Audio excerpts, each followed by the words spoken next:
Mass మహారాజా రవితేజ నటించిన latest movie eagle audience ముందుకు మంచి అంచనాల నడుమ రిలీజ్ అయింది. బ్యాక్ టు బ్యాక్ 2 ఫ్లాప్స్ తర్వాత రవితేజ నుండి వస్తున్న ఈ సినిమా మీద ట్రైలర్ రిలీజ్ తర్వాత అంచనాలు డీసెంట్ గా పెరిగాయి. మరి సినిమా ఆ అంచనాలను ఎంతవరకు అందుకుందో లేదో తెలుసుకుందాం పదండి. ముందుగా స్టోరీ పాయింట్ విషయానికి వస్తే, తలకొండ ఫారెస్ట్ ఏరియాలో ఒక కాటన్ మిల్ లో హీరో నడుపుతాడు. కానీ తనకి ఒక ఫ్లాష్ బ్యాక్ ఉంటుంది. ఆ విషయం అనుపమ పరమేశ్వర్ ఎలా కనుక్కొనడానికి ట్రై చేసింది, ఇంతకీ హీరో ఫ్లాష్ బ్యాక్ ఏంటి, ఆ తర్వాత కథ ఏమైంది అన్నది సినిమా చూసి తెలుసుకోవాల్సిందే. నార్మల్ స్టోరీ పాయింట్ తోనే వచ్చిన ఈ సినిమాలో అసలు పాయింట్ చెబితే మొత్తం రివీల్ అవుతుంది కాబట్టి బేసిక్ లైన్ ను చెప్తున్నాం. పర్ఫార్మెన్స్ విషయానికి వస్తే, డిఫరెంట్ రోల్లో రవితేజ మరోసారి అదరగొట్టేశాడు. తన dialogues, screen presence, mass heroism scenes అన్ని కూడా బాగా ఎలివేట్ అయ్యాయి. క్యారెక్టర్ రోల్స్ లో మిగిలిన వాళ్ళు చాలా మంది నటించగా, ఉన్నంతలో నవదీప్, అనుపమ, మధుబాల, అవసరాల శ్రీనివాస్, కావ్య తాపర్ ఇలా అందరూ కూడా ఉన్నంతలో తమ తమ రోల్స్ లో బాగానే నటించారు. కావ్య తాపర్ తో రవితేజ లవ్ సీన్స్ కొంచెం అనుకున్న విధంగా అయితే లేవు. Editing and screen play first half లో నీరసంగా ఉంటుంది. టేక్ ఆఫ్ అవ్వడానికి చాలానే టైం పడుతుంది. కానీ వన్స్ టేక్ ఆఫ్ అయిన తర్వాత సినిమా మంచి జోరుతో సాగగా, ఫ్లాష్ బ్యాక్ ఎపిసోడ్ లో లవ్ సీన్స్ తప్పితే మిగిలిన సీన్స్ అన్ని కూడా బాగా ఆకట్టుకున్నాయి.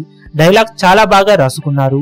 సినిమాటోగ్రఫీ టాప్ నాట్స్ అనిపించే విధంగా ఉండగా, యాక్షన్ సీన్స్ ని అద్భుతంగా చూపించారు. ప్రొడక్షన్ వాల్యూస్ ఎక్సలెంట్ గా ఉన్నాయి. సంగీతం ఓకే అనిపించే విధంగా ఉండగా, బ్యాక్గ్రౌండ్ స్కోర్ కొన్ని సీన్స్ లో మాత్రం ఎక్సలెంట్ గా ఆకట్టుకుంటుంది. ఇక డైరెక్షన్ విషయానికి వస్తే, డైరెక్టర్ ఎంచుకున్న పాయింట్ చాలా నార్మల్ గా ఉన్నప్పటికీ తెరకెక్కించిన విధానం మాత్రం చాలా స్టైలిష్ గా యాక్షన్ సీన్స్ ను ఎక్సలెంట్ గా చూపించాడు. హీరోయిజం ఎలివేట్ అయ్యే సీన్స్ ను ఓ రేంజ్ లో ఎలివేట్ చేసి ఆ విషయంలో మాత్రం దుమ్ము దులిపేశాడనే చెప్పాలి. దాంతో కథ పరంగా యావరేజ్ గా ఉన్నప్పటికీ మినిమం గ్యారంటీ అవుట్పుట్ అయితే ఇచ్చాడని చెప్పవచ్చు.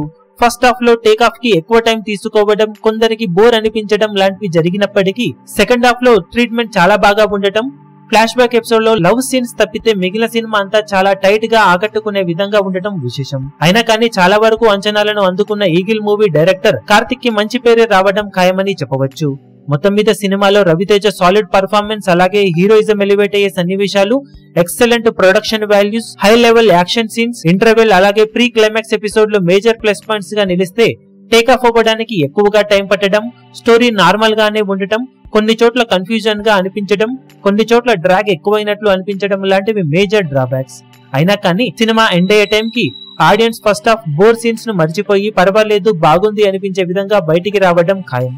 ఓవరాల్ గా సినిమాకు మేమిస్తున్న rating 2.75 stars out of 5 stars. మీరు సినిమా చూసినట్లయితే మీకు సినిమా ఎలా అనిపించిందో కింద కమెంట్ సెక్షన్ లో చెప్పండి.